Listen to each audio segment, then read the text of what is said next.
want to change the question.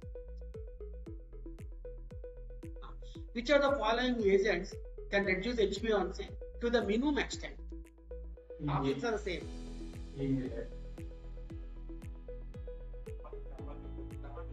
Right answer. Definitely, listen. In spite of that, DAPA is going to be the number one drug in the diabetes practice. Not that it reduces the blood sugars very effectively, but it is a cardioprotective and renoprotective. If you see the DAPA CKD trial, DAPA heart failure trial, in the same way FRAD trial, so all these trials they say that it is cardioprotective and also renoprotective. So for that reason, even the dapagliflozin can be prescribed in a non-diabetic individuals in heart failure. DAPA is the drug of choice in non-diabetic renal failure. Okay, so even though it's a diabetic drug, it can be used in the non-diabetic individuals also because of its peripheral action. Am I clear? So don't underestimate the pioglitazone. Pioglitazone is a very, very good molecule to tackle insulin resistance. Next to the metformin, the only drug which can reduce the insulin resistance to the maximum is the pioglitazone. It improves the insulin sensitivity. Okay. Sitagliptin is all the gliptins. So they reduce the HbA1c to the tune of about 1.2 to 1.4. Pioglitazone maybe 1 to 1.2. Dapagliflozin just 0.8 to 1. But it makes wonders in preventing the heart failure, in preventing the ischemic heart disease, in preventing the proteinuria, in preventing the renal failure. So it has another advantages. And also important is the anti-hypertensive medication because it induces the diuresis and also anti-obesity drug. It reduces the body weight to the tune of about 3 to 4 kgs. So patient on 1 mg glimepiride, 1000 milligrams metformin, under control, A1C 8.7. Advised to increase the dose of glimepiride 2 mg, add pioglitazone 15 mg to his daily regimen. 3 days later reports recurrent symptoms of hypoglycemia. Most logical line of the management. What is the answer? Excellent. So if you see the fellow gets the hypoglycemia, what are the hypoglycemic agents she is getting? So what are the hypoglycemic agents? In general, in diabetes, what are the hypoglycemic agents? Some are hypoglycemic, some are anti-hyperglycemic. Not all are hypoglycemic. One, insulin is hypoglycemic. Sulfurious are hypoglycemic. Okay. Repaglinide. Repaglinide is not an hypoglycemic. Even though it's a sulfonylurea, it reduces only postprandial hyperglycemia and it is not an hypoglycemic. But these two are hypoglycemic agents. And metformin is anti-hyperglycemic. Okay. DAPA is also anti-hyperglycemic. And sitagliptin can be used as an hypoglycemic because it acts on the homeostasis octet 5 ways. It acts on the beta cells, it acts on the alpha cells, etc. So you are the right. Okay, next. A patient has fasting and postprandial blood glucose values of 105 mg per dl and 216 mg per dl. Respectively, his HbA1c is 7.3%. He is on combination treatment with glipizide 5 mg BD and metformin 1 gram BD. What would be the best option to add to his regimen in order to bring the HbA1c below 7%? D, yeah. Okay, the right answer. Why? D only, why not C? So here, when you see the fasting and the postprandial is 216. Okay, your average postprandial is maybe 180. Okay, right. Your A1C here is 7.3. Your target is 6.5, maybe 6.6 or 6.7. So here the reduction is more of the postprandial and a very little bit of the HbA1c. Okay, in that way you can use the Ocrevus which reduce the HbA1c to the tune of 0.4% and maybe 20 to 30 milligrams of your postprandial hyperglycemia. An 83-year-old lady who lives alone is brought to the casualty with altered sensorium. Examination of her medical records reveals that she is being treated with glimepiride and metformin for diabetes and is taking telmisartan with hydrochlorothiazide for hypertension. On examination, she is drowsy and dehydrated. Her blood investigations show a random blood glucose of 755 mg per dl. Serum sodium of Excellent. 142 mg So this per is the dl and recombinant of potassium elderly of individual. 3.1 mg per dl. What is the most likely diagnosis? Okay, your dehydration is much more with the hyperglycemic hyperosmolar state. So hyperglycemia is very high when compared to the DKA, and dehydration is also very high when compared to the DKA, and the mortality is also very high in these individuals.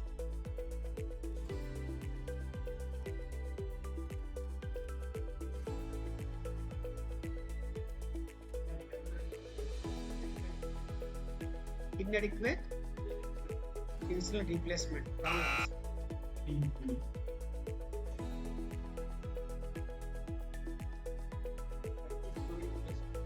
Inadequate fluid replacement. Wrong answer. Excellent answer. Right. So DKA don't run after your ketone bodies. So the initial ketone bodies may be 2 plus, but later may be the 3 plus or the 4 plus, just because of your insulin therapy and because of your hydration. So you have the 3 ketone bodies, acetone, acetate and acetoacetate. And one thing is the beta-butyric acid, that could be the tested form. So that is how we don't give much importance to the ketone bodies. Always you give importance to your hydration, give importance to your insulin therapy, give importance to your sodium, give importance to your potassium, etc. Okay. The first hormonal response to falling blood glucose involves Rise in glucagon levels. Wrong answer.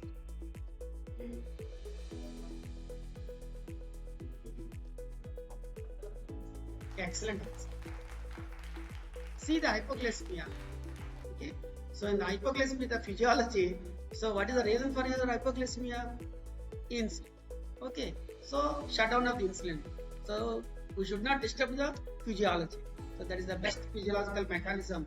Is shutdown of the insulin, and then next glucagon level will start, and after that cortisol level, and finally epinephrine levels.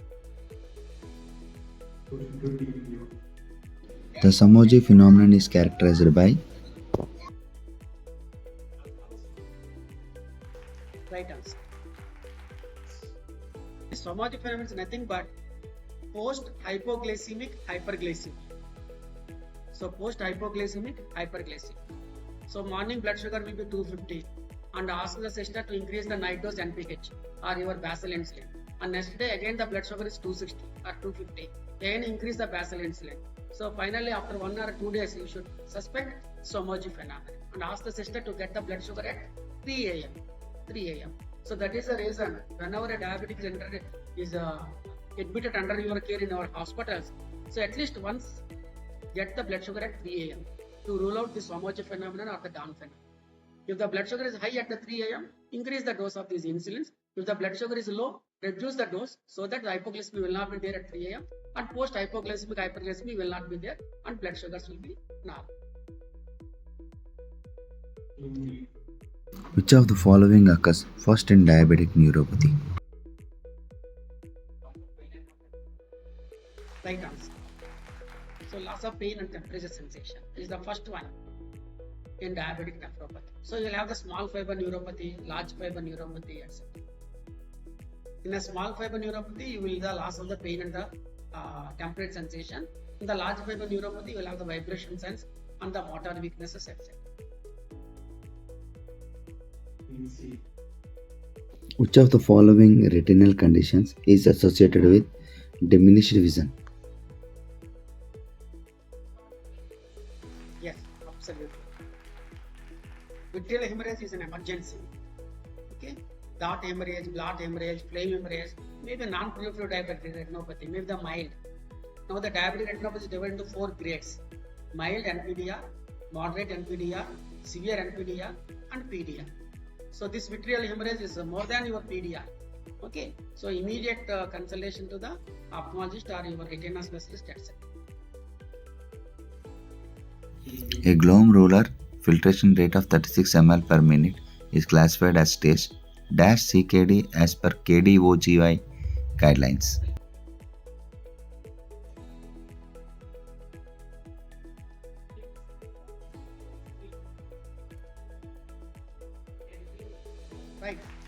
what is the 1?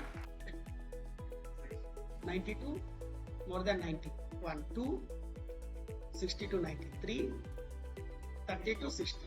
So again it is divided into 3A and 3B. So 30 to 45 is 3B. 45 to 60 is 3A. Okay. And 15 to 30, 4 less than 15 is end stage gifting.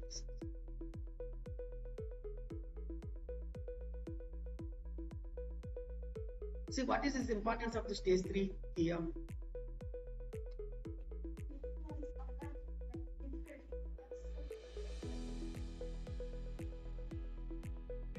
Stage 3, right? Most of the OHS, you have to reduce the dosages according to your GFR. So, for example, your crowded drug metformin, you should remember 30 and 60. If the metformin GFR is less than 30, don't start. If the patient is already on metformin, stop. Don't start, stop metformin. So if it is more than the 60, you can use as usual. Between 30 and the 60, reduce the dose of the metformin. Provided the patient is on 2 grams of the metformin, make it off. If the fellow is on 1 gram of the metformin, make it off, 500 mg. So that is for GFR and metformin. What about sulfonylureas? Sulfonylureas can be used up to creatinine level of for the fear of hypoglycemia. Okay, for example, pioglitazone.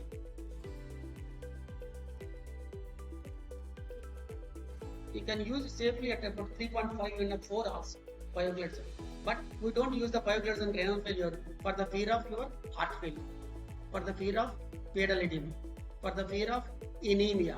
So these are all part and parcel of your CKD situation. So that is the reason. But as such, pioglitazone can be safely used till the creatinine level is 3 or 3.5.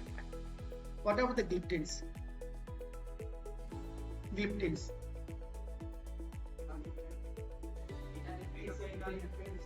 Okay, Lena would also another one. Teneligliptin. So the linagliptin and the teneligliptin can be used at any stage of your CKD. What about the other gliptins? Are they contraindicated? Other gliptins? No. Our concept is they are not contraindicated. All the gliptins are safe in CKD.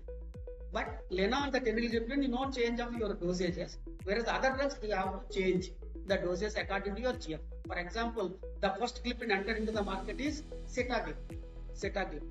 So you can use the sitagliptin in the CKD also. But you have to reduce the dose. That is the reason sitagliptin, Januvia earlier is available at 100 mg, available at 50 mg and also 25 mg. Same price, 100 rupees a tablet. 25 mg 100 tablet, 100 rupees, 50 mg 100 rupees and 100 mg also 100 rupees. So that 25 mg and 50 mg are useful in CKD population when the GFR is coming down. Okay, saxagliptin, can you use in CKD? Saxagliptin?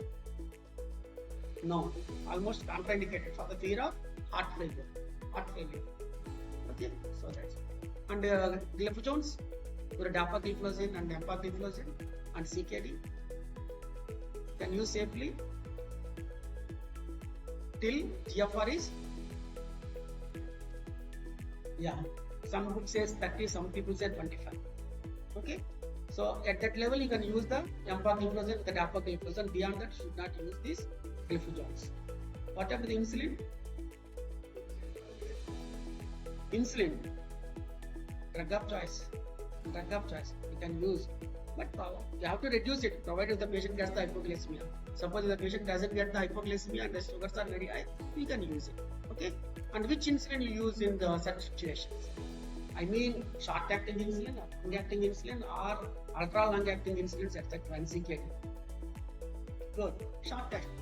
What is the shortest acting insulin available in India right now?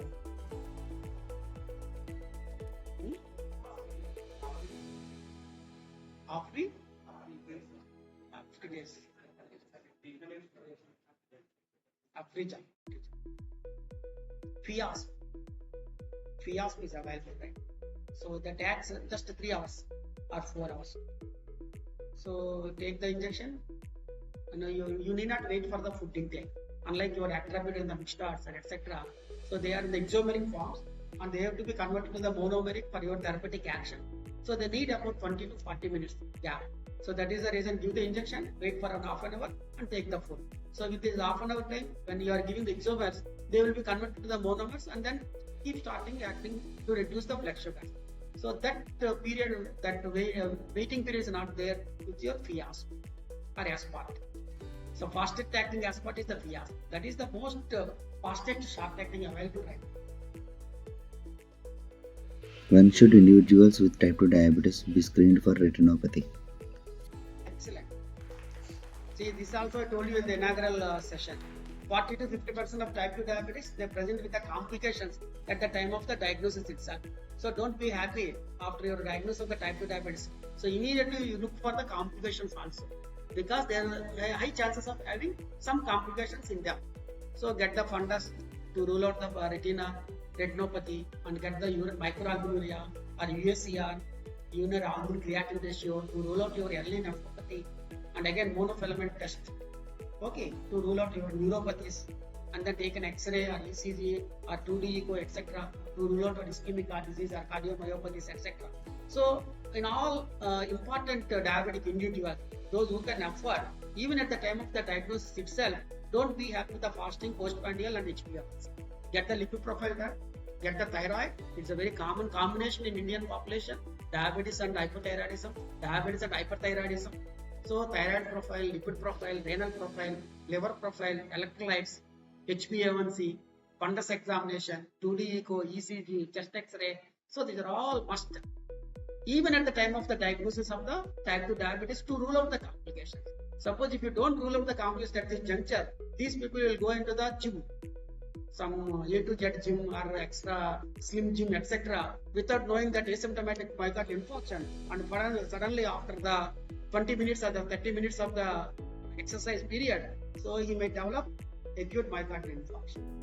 So rule out ischemic heart disease in all asymptomatic type 2 diabetic individuals, even at the time of the diagnosis itself. A patient with type 2 diabetes is found to have the following BP readings taken on thread different days: 146/98, 138/96, 148/92. What is the ideal line of management for him? Final anti-hypertensive medication is the right answer. Right answer. Very, very right answer for Indian diabetic and hypertension. Okay. So all the hypertensives, even not at the range of your hypertension, maybe 140/90, even in the pre-hypertensive individuals, if the patient happens to be a diabetic with other comorbidities, with a strong family history of the early vascular diseases, and a smoker, you have to treat with the anti-hypertensive medication, even for the pre-hypertensives also. Okay. So at hypertension range means starts from 140 to 160 stage 1, 160 to 180 stage 2, beyond 180 stage 3. In the same way, diastolic 90 to 99 stage 1, 100 to 109 stage 2, and more than 110 stage 3. So stage 1 hypertension with uncontrolled diabetes, you have to treat with antihypertensive medication. Now out of the box, what is your drug of choice? Which drug you start with here? Okay, because AS will have few side effects, especially the cough. So intractable cough is more with the ACE inhibitors when compared to the ARBs. And lot of the literature, if you see, ACE inhibitors are the drug of choice in type 1 diabetes, whereas the ARB is the drug of choice in type 2 diabetes. You are dealing the type 2 diabetes. So then the ARB should be your choice when compared to the ACE inhibitors. On the other hand, if the fellow happens to be type 1 diabetes with hypertension, then the ACE is more appropriate in treating. Again, in those people who are having the intractable cough, the ACE inhibitors, you can change out to the ARB. Even in the ARB also, if he gets the intractable cough to the telmisartan, change the other sartan. So change to the olmesartan or isilsartan or candesartan or valsartan, etc. And finally, you should not leave either the ACE or ARB for all our hypertensive diabetic individuals, for the simple reason that they are not only the antihypertensive medications, but they are anti-ischemic and also cardioprotective and renoprotective. Okay. A patient with type 2 diabetes has the following lipid profile: total cholesterol 200 mg per dl, HDL cholesterol 28 mg per dl, triglycerides 170 mg per dl. and LDL cholesterol 146 mg per dl, which is the initial drug of choice for the patient's dyslipidemia. Right answer. Right answer. You don't need a lipid profile to start a statin in a diabetic individual. Okay? Statin should be must for all diabetics and also for all hypertensives and all obese, etc. and etc. Then what is the need of your lipid profile? Why should you order a lipid profile? Because to adjust the dose. So you started with the 10 milligrams rosuvastatin or 10 milligrams atorvastatin. For example, suppose here the total cholesterol is 300, HDL cholesterol is 28, the triglycerides are 280, and LDL cholesterol is 160. So what is your dose of the statin? Yeah, 20 mg of your rosuvastatin or 40 mg of the atorvastatin. Suppose on the other hand, here the total cholesterol is 200, HDL is 40, triglycerides is 130, LDL cholesterol is 100. So what is your dose of your statins? No role of 5 mg in India. Forget about the 5 mg. Okay, no low intensity statins. In Indian people, they need either the medium intensity statins or high intensity statins. So statins are divided into three groups: low intensity, medium intensity, high intensity. We use either the medium intensity or the high intensity. We should not use the low intensity statins in our Indian diabetic arthritis. Ezetimibe is a very weak molecule. It is like your Hep D, always with the D. Okay, so ezetimibe always with your statins. So that is the reason nowadays all the statins will be having ezetimibe combination. Mast cell inactivity, no, you have to go for physical activity. So the only way to improve HDL is physical activity. And the number 2 is alcoholism, moderate alcohol. So we don't advise alcoholism to increase your HDL, but we can advise physical activity for all diabetic and hypertensive to improve their HDL. Fibrates to reduce your triglycerides. And some people they may require statin plus fibrates also. Here the LDL is 146 and triglycerides is 700. Then you have to add statin plus fibrates. A patient is newly detected to have diabetes. His FPG and PPG are 260 mg per dl and 345 mg per dl respectively, and his HbA1c is 11.6%. He has serum triglycerides level of 314 mg per dl and LDL cholesterol of 98 mg per dl. What is the recommended line of management for reducing triglyceride levels? Atorvastatin fenofibrate is a wrong answer.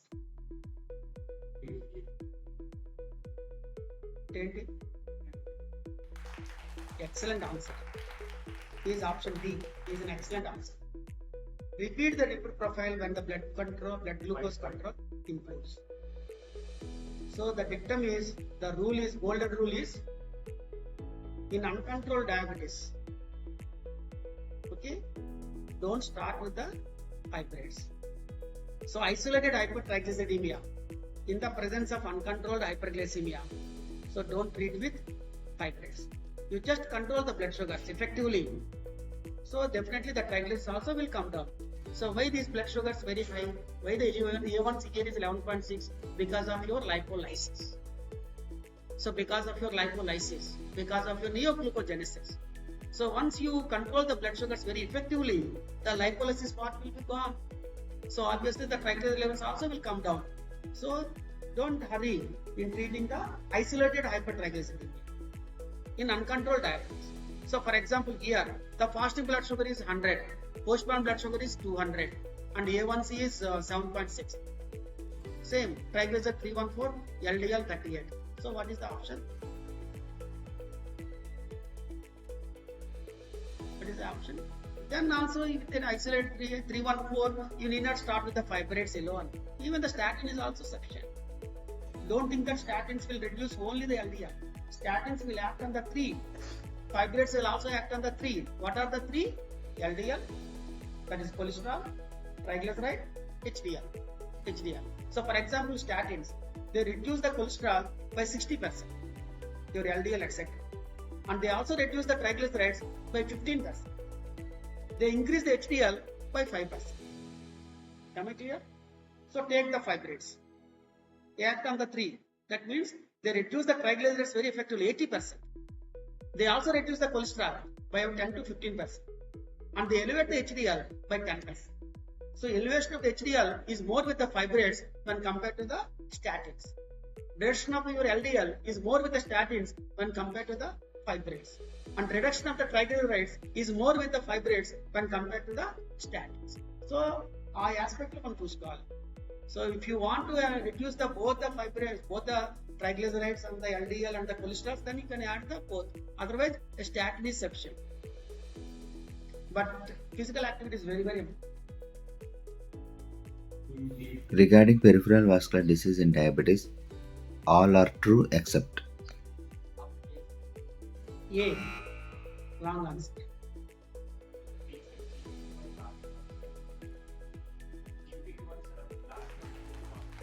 Right. B. See what we call diabetic foot. Diabetic foot. Is it a large proximal vessels or the distal vessels? Okay. development of hammer tools suggest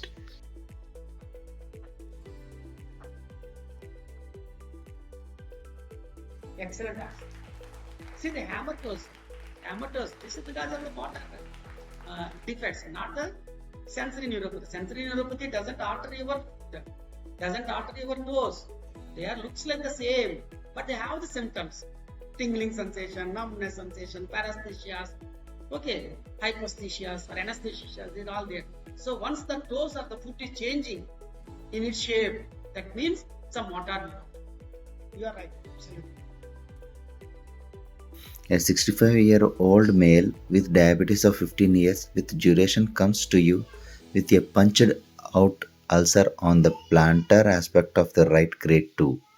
What would you not expect on clinical examination of the patient?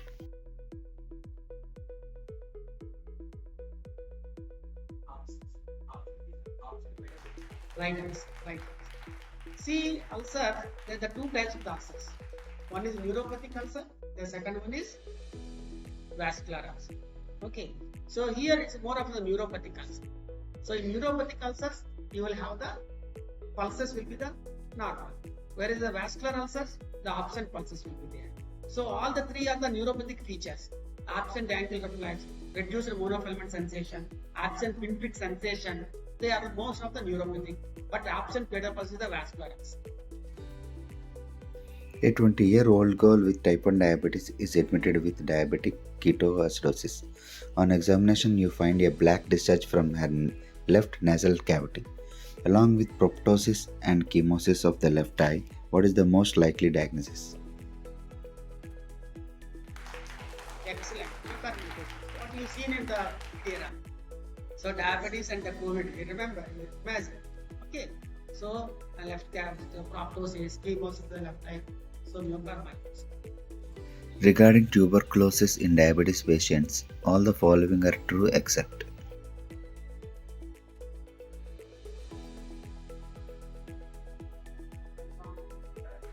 Yes. See, most of the times the clinical signs are the minimal only in tuberculosis and the diabetic. So they don't say that I'm having cough or the fever, etc. What are all the symptoms of the tuberculosis? Most of our diabetic individuals, they don't have it. And if you take an X-ray, you will have a beautiful parenchymal and etc. But the pleural involvement is not that kind.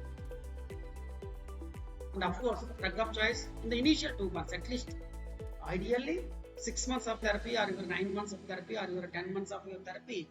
So you should give the insulin, but at least in the intensive phase of your rifampicin, INH, ethambutol, pyrogen, it better to give the insulin.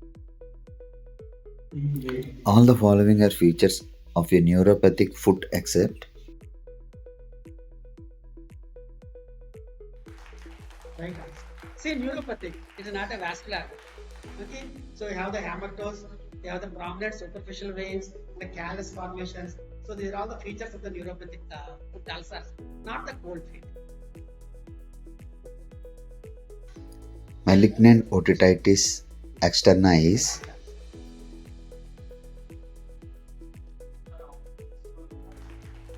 Right answer.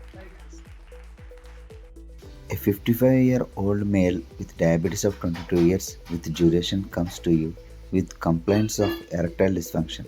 What other diabetes complications should you specifically look for?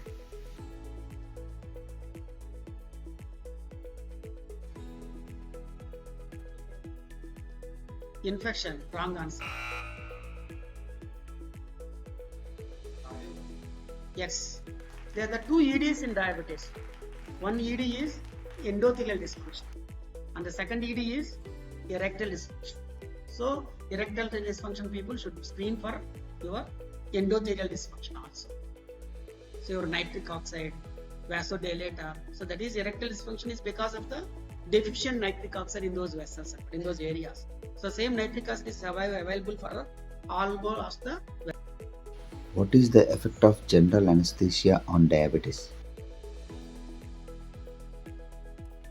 Likely to increase, right answer. Right answer. In diabetes, Dupuytren's contracture usually involves